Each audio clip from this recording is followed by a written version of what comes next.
Hi, it's Dr. Dan. I'm going to talk today a little bit. I said sometimes people make mistakes that they don't know they're making. They're doing things that they think are the right thing based on what they've been told or what they've heard. And it turns out they're actually just shooting themselves in the foot. And so just the quick list, so I make sure I don't miss any of the most common ones that I hear from patients who are first coming into the program. Number one, eggs and red meat are bad for you. Fat is bad and to be avoided at all costs. You have to eat fruits and vegetables, otherwise you can't be healthy.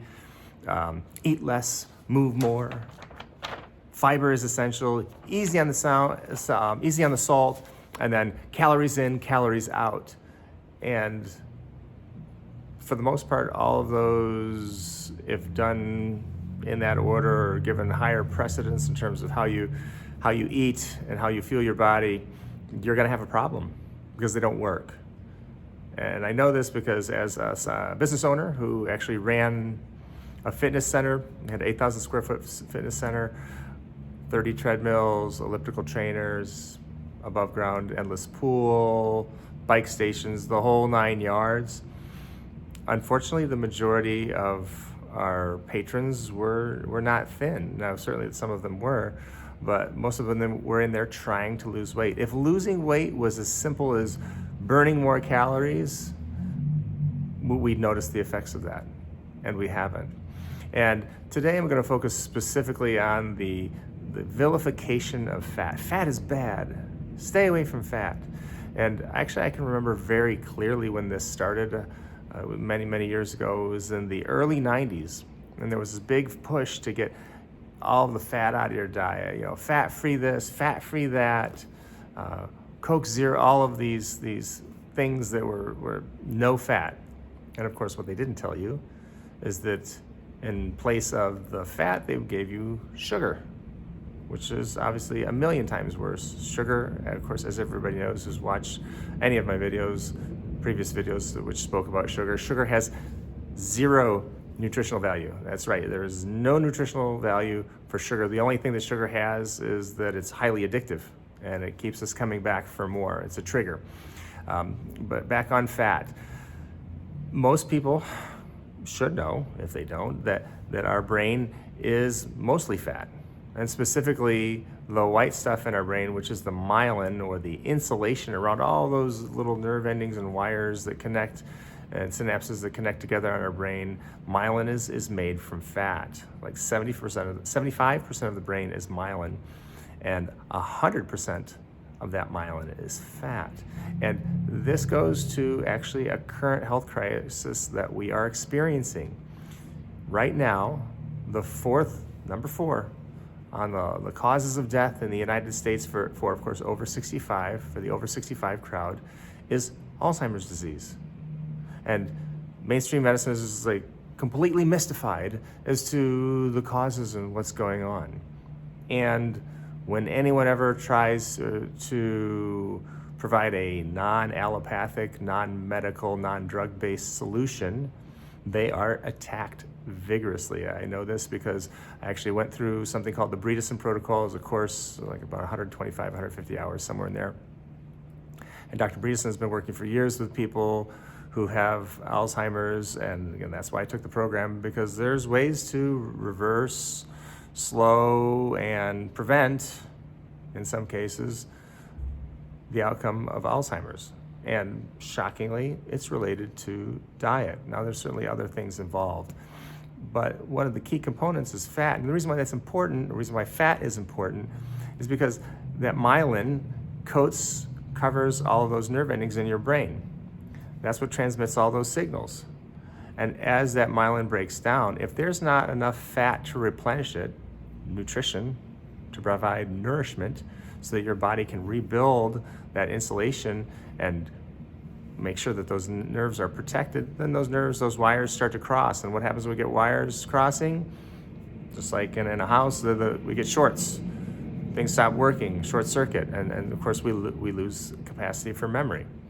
And again, I'm not saying that's the only issue with regards to Alzheimer's disease, but it's certainly one of the main ones.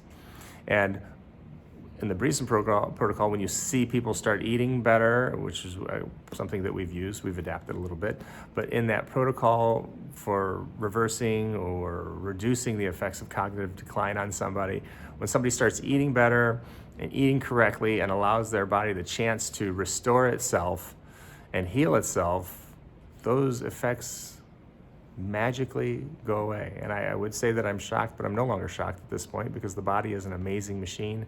And when you give it the things that it needs, it's going to work. And on the converse, when you don't give it what it needs, it's not going to work. And I have another really awesome thing right here. This is a map. You think there's only one little pink section right there? That's Colorado, kind of in the Middle West out there. And the number there is 21.3%. 21.3%.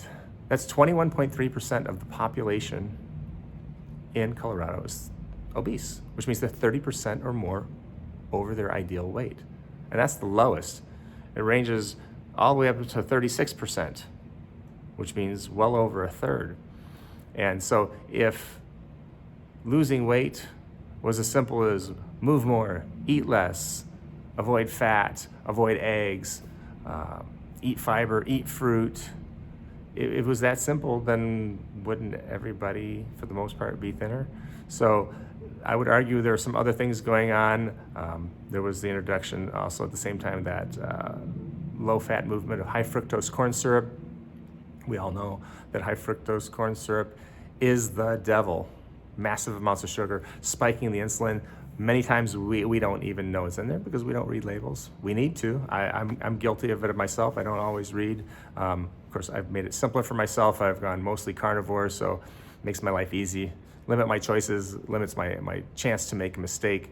And again, not for everybody, but there are other, again, we talked about this the other day, there's more than one way to get to the finish line, and not every path is the same for everybody. So if you kind of learn something during this little brief explanation that I gave, and have a different understanding, or maybe the ability to see, like, hey, maybe I'm not doing the things that I should be doing, or maybe I need to re-examine what I held to be true, and gives you a chance to kind of, like I said, move yourself to a different perspective and make some changes.